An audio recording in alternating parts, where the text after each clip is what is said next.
Hello, and welcome to a video in the series on teaching, learning, grounded in caring science, integrating aesthetic knowing in nursing education. This short video was created to provide an example of using art and aesthetics to disrupt the power dynamics in nursing education. This is evident when the teacher wields all the power in the learning environment, what we've come to know as the sage on the stage model. In contrast, we propose the model of the dance of caring persons as the guide for creating a shift towards shared power and responsibility for teaching and learning. So what is the dance of caring persons? The dance of caring persons is a model of relating originating from Anne Boykin and Savina Schonifer's theory of nursing as caring. The values and assumptions of the theory provide the foundation supporting a unique way of being with each other intended to transform the culture of organizations, including education.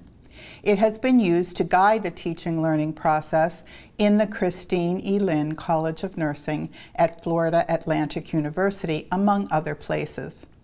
It is grounded in the assumption that all persons are caring and live caring uniquely. The nature of relating in the circle is grounded in respect for and valuing of each person as living caring uniquely. This model dismantles the notion that teacher has power over students in the learning environment and instead suggests that both teacher and learners share responsibility. With the loss of this hierarchical power structure, students and teachers are engaged in mutual study, characterized by shared reflection and dialogue. Each member of the circle is valued and appreciated for the knowledge and expertise they bring to the teaching learning process. The teacher designs the learning environment to equalize power as much as possible and to invite creative emergence in the process of understanding, appropriating, and creating new knowledge. Together, faculty and students participate in the study of nursing. The community created is one that values each person and celebrates unique expressions of caring. In this video, we will feature two different scenarios. The first is a traditional approach to teaching students, a unit on care of the person with dementia. The second is an example using the dance of caring persons model. Obviously, both are severely truncated, but hopefully will show the contrast. So let's take a look at the first scenario. Morning, students. Good morning. Today in our class, we're going to be talking about living with dementia, care of older adults. Dementia is defined as a condition that impairs a person's ability to think, reason, and remember. It's a problem when it interferes with daily life and it affects the person's real world. Question? Yeah, so my grandmother lives with us and we've been noticing she's forgetting things, repeating things. How do you know for sure if someone has dementia? Well, why don't we get to that a little bit later, Okay. And we'll just move on here with some of the causes for dementia. The primary cause of dementia is just aging, getting older.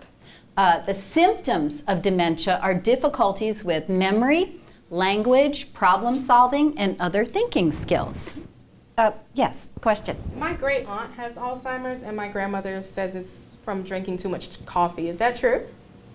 I've never heard of that, but you know, we have a lot to get through today, so why don't we just get to our nursing care of patients with dementia, okay? Okay. All right, so nursing care. It's important to improve cognitive function. We want to promote safety and prevent injury, manage confusion, and reduce their...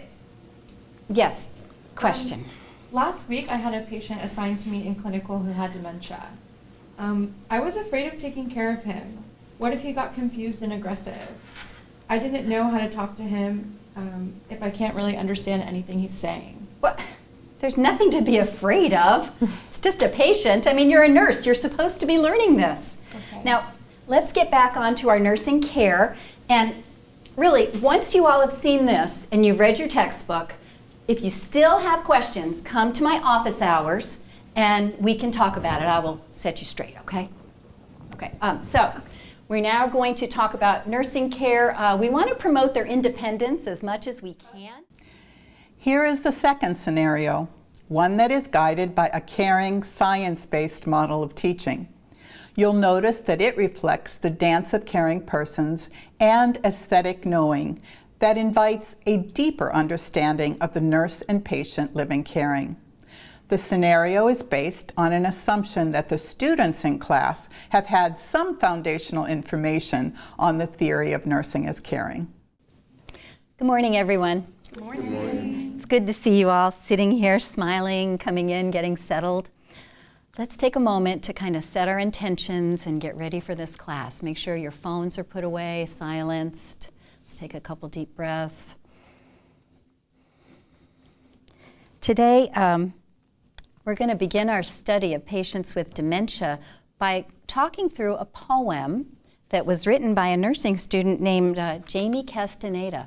He had taken care of a patient with dementia and wrote this poem about it. I passed the poem out to you all, and some of you have agreed to read. Thank you for that. We're going to take turns reading the poem around the circle. And the first part of the poem is in the voice of the patient.